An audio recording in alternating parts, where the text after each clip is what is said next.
Michael Mandelbaum, The Case for Goliath, How American Acts as the World's Government in the 21st Century.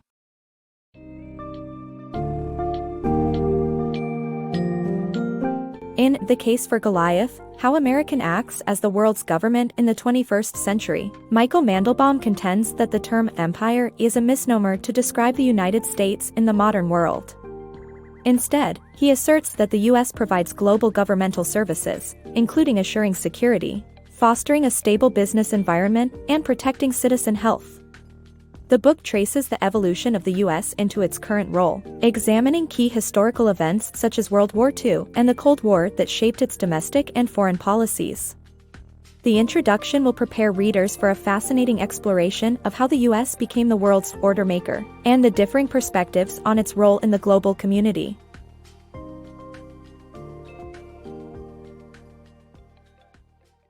America, a global government provider.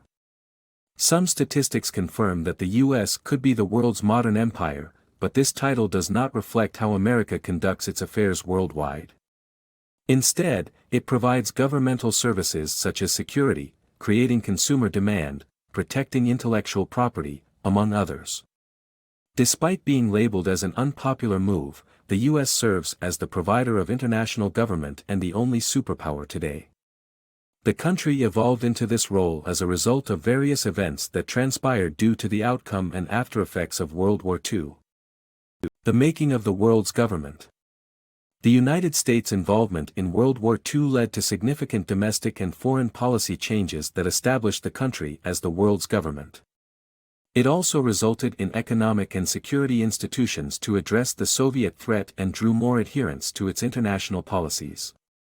The U.S. launched the Marshall Plan to help European economies recover, and on the military side, the country confronted the Soviets through a policy of mutual deterrence. As a result, the U.S. became the globe's order maker, which led to the creation of global economic policies, including the Bretton Woods Agreement, GATT, and the WTO, to allow market forces to determine trade policies. Today, free markets, democracy, and peace have become the widely accepted cultural institutions in human history. U.S. policies and state-building efforts. In the aftermath of the Cold War, the U.S. implemented reassurance and deterrence policies to prevent misunderstandings and invasions among nations. This included keeping a military presence in potential hotspots to dissuade Soviet and Chinese intervention. The U.S. use of nuclear weapons also led to the development of the Nuclear Non-Proliferation Treaty to prevent the spread of weapons of mass destruction. Despite the success of promoting a Kurdish government in northern Iraq, the U.S. state-building efforts in Somalia, Haiti, Bosnia, Afghanistan, and Iraq have largely failed. The U.S. also assigned financial responsibility for state-building to American taxpayers rather than the nations receiving aid. The U.S. did not actively assume a state-building role in its humanitarian outreach and assigned on-site responsibility to the military rather than a government agency. Ultimately, it is up to the American government and public to decide the extent and duration of policies and efforts towards global governance. The U.S.-Saudi relationship and the cost of oil. The Persian Gulf is home to about two-thirds of the world's oil reserves, and the U.S. has been cultivating its relationship with Saudi Arabia since World War II to secure access to this resource. The U.S. has gone to great lengths to protect the Saudi monarchy, including using its land for military bases and paying for billions of dollars in military costs. This cooperation came at a cost, however, with 14 of the 19 hijackers in the 9/11 attacks being Saudis. Despite this, the U.S. has not opposed the Saudi royal family for fear of an uncertain replacement. Today, the U.S. remains dependent on Saudi oil but is seeking alternative energy sources in anticipation of increasing global demand. International dissatisfaction with U.S. leadership. The United States of America is not a globally authorized leader, yet it has served as the world's government for some time. The United Nations is the only body capable of enacting international policies, but it has no aspiration to become a global government. Dissatisfaction with American leadership is widespread due to issues such as poverty, inflation, injustice, U.S. support of corrupt local regimes, social conservatism, religion, differing national sovereignty degrees, among others. Europe, which has no counterpart to the Republican Party, finds it difficult to accept some Republican Party values, which generates anti-Americanism. Differences between the old and new worlds have increased in visibility since the Cold War ended.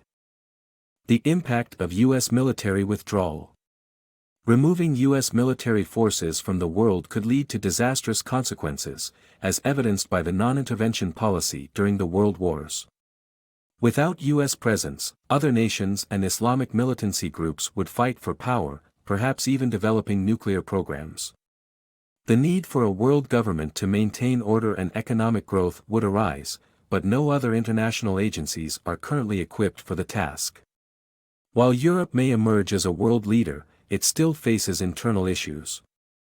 The U.S. and its citizens must decide whether to continue bearing the burden of global leadership in the face of such consequences.